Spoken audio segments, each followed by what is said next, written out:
स्वागत है दोस्तों आपका अपना YouTube channel God is true में। यह श्रीमद् भगवत गीता का कर्म योग नामक तीसरा अध्याय है। दूसरे अध्याय में भगवान ने श्लोक 11 से श्लोक 30 तक आत्म तत्व समझाकर सांख्य योग का प्रतिपादन किया।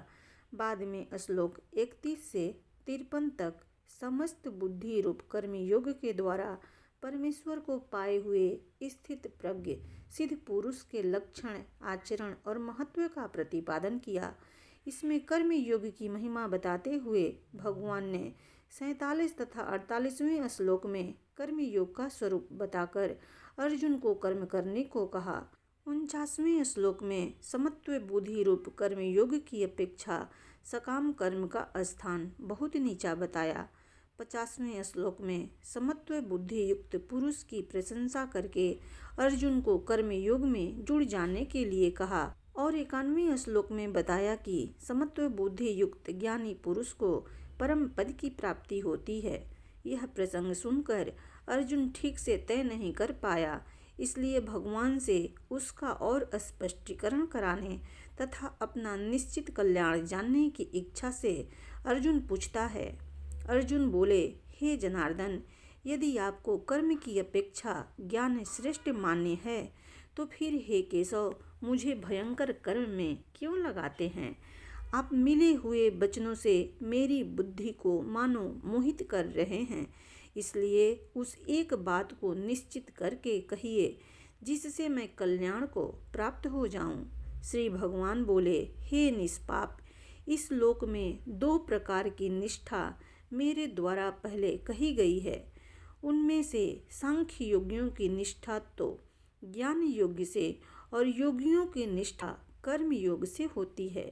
मनुष्य न तो कर्मों का आरंभ किए बिना निष्कर्मता को यानी योग निष्ठा को प्राप्त होता है और न कर्मों को केवल त्याग मात्र से सिद्धि यानी सांख्य निष्ठा को ही प्राप्त होता है।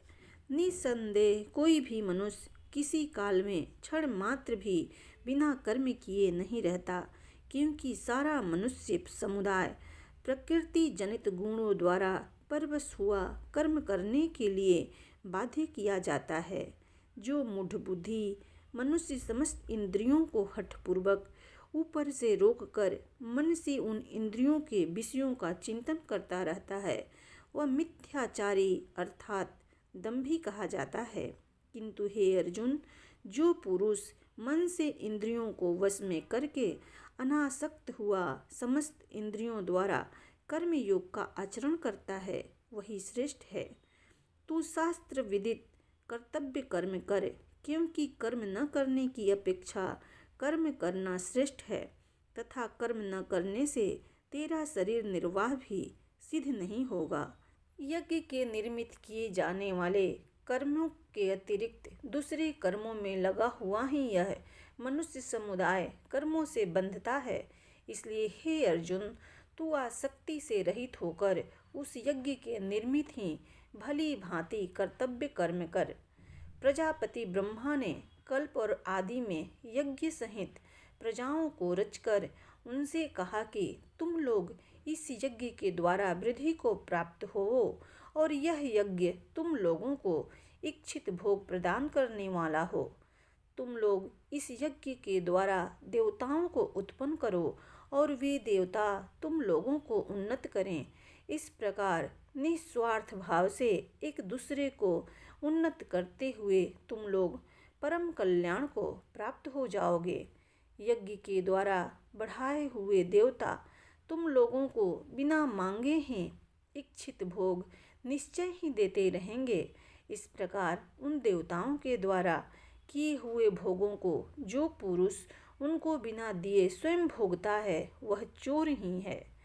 यज्ञ से बचे हुए अन्न को खाने वाले श्रेष्ठ पुरुष सब पापों से मुक्त हो जाते हैं और पापी लोग अपना शरीर पोषण करने के लिए ही अन्न पकाते हैं, वे तो पाप ही खाते हैं। संपूर्ण प्राणी अन्न से उत्पन्न होते हैं।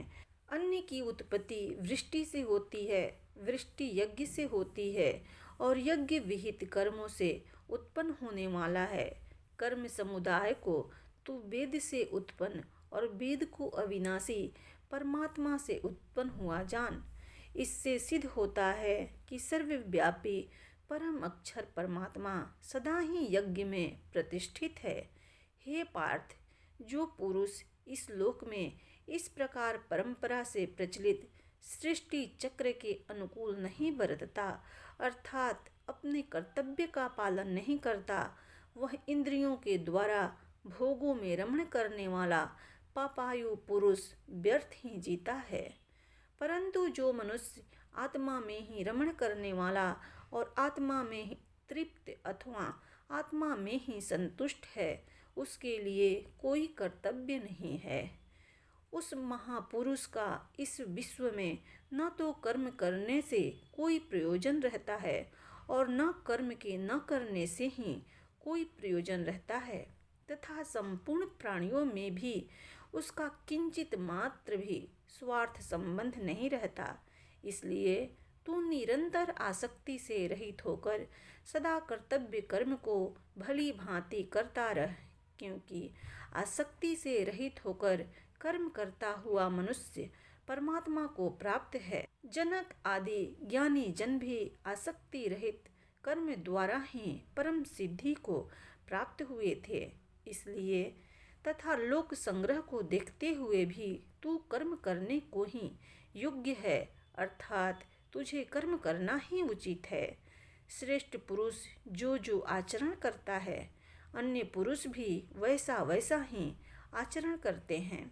वह जो कुछ प्रमाण कर देता है, समस्त मनुष्य समुदाय उनके अनुसार बरतने लग जाता है। हे अर्जुन, मुझे इन तीन लोकों में न तो कुछ कर्तव्य है और न ही कोई प्राप्त करने योग्य वस्तु अप्राप्त है, तो भी मैं कर्म में ही बरतता हूँ।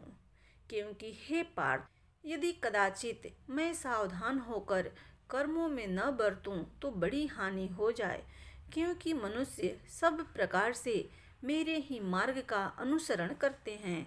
इसलिए यदि मैं कर्म न करूं तो ये सब मनुष्य नष्ट भ्रष्ट हो जाएं और मैं संकृता का उत्पन्न करने वाला हूँ तथा इस समस्त प्रजा को नष्ट करने वाला बनूं। हे भारत, कर्म में आसक्त हुए अज्ञानी जन जिस प्रकार कर्म करते हैं, आसक्ति रहित विद्वान भी लोक संग्रह करना चाहता हुआ उसी प्रकार कर्म करे। परमात्मा के स्वरूप में अटल स्थित हुए ज्ञानी पुरुष को चाहिए कि वह शास्त्र विहित कर्मों में आसक्ति वाले अज्ञानियों की बुद्धि में भ्रम अर्थात कर्मों में अश्रद्धा उत्पन्न न करें। शास्त्र विहित समस्त कर्म भली भांति करता हुआ उनसे भी वैसे ही करवाएं।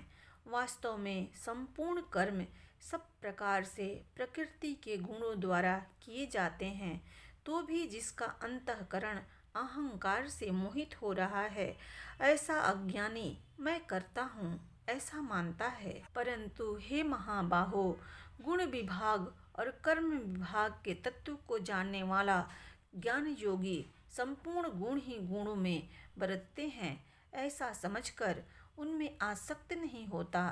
प्रकृति के गुणों से अत्यंत मोहित हुए मनुष्य गुणों में और कर्मों में आसक्त हैं। उन पूर्णतया न समझने वाले मंद बुद्धि अज्ञानियों को पूर्णतया जानने वाला ज्ञानी विचलित न करें।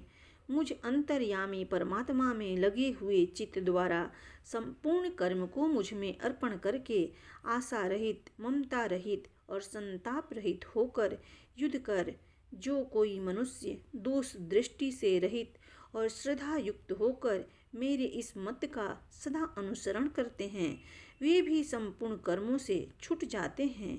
परंतु जो मनुष्य मुझ में दोषारोपण करते हुए मेरे इस मत के अनुसार नहीं चलते, उन मूर्खों को तू संपूर्ण ज्ञानों में मोहित और नष्ट हुआ ही समझ।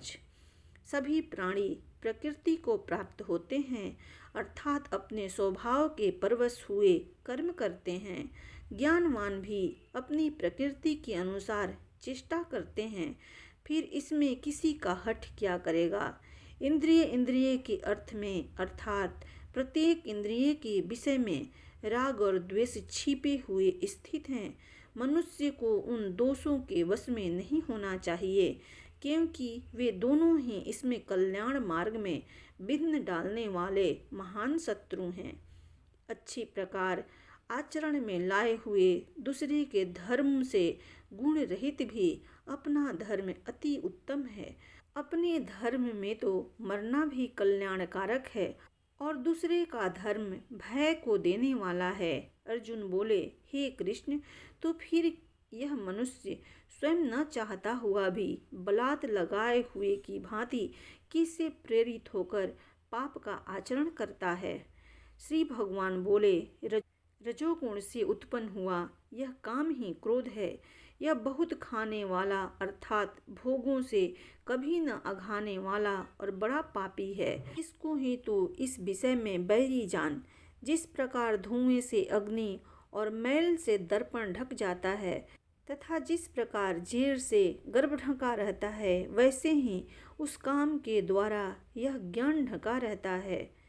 और हे अर्जुन, इस अग्नि के समान कभी न पूर्ण होने वाले काम रूप ज्ञानियों के नित्य वैरी के द्वारा मनुष्य का ज्ञान ढका हुआ है। इंद्रियां, मन और बुद्धि ये सब वास स्थान कहे जाते हैं। यह काम इन मन, बुद्धि और इंद्रियों के द्वारा ही ज्ञान को आच्छादित करके जीवात्मा को मोहित करता है। इसलिए हे अर्जुन, तू पहले इंद्रियों को वश में करके इस ज्ञान और विज्ञान का नाश करने वाले महान पापी काम को अवश्य ही बलपूर्वक मार डाल। इंद्रियों को स्थूल शरीर से पर यानी श्रेष्ठ, बलवान और सूक्ष्म कहते हैं। इन इंद्रियों से पर मन है, मन से भी परे बुद्धि है और बुद्धि से भी अत्यंत पर है वह आत्मा। इस प्रकार बुद्धि से पर अर्थात सूक्ष्म, बलवान और अत्यंत श्रेष्ठ आत्मा को जानकर और बुद्धि के द्वारा मन को वश में करके, हे महाबाहो, तू इस काम रूप दुर्जय शत्रु को मार डाल। इस प्रकार श्रीमद् भगवत गीता के श्री कृष्ण अर्जुन संवाद में कर्मयोग नामक तृतीय अध्याय संपूर्ण हुआ।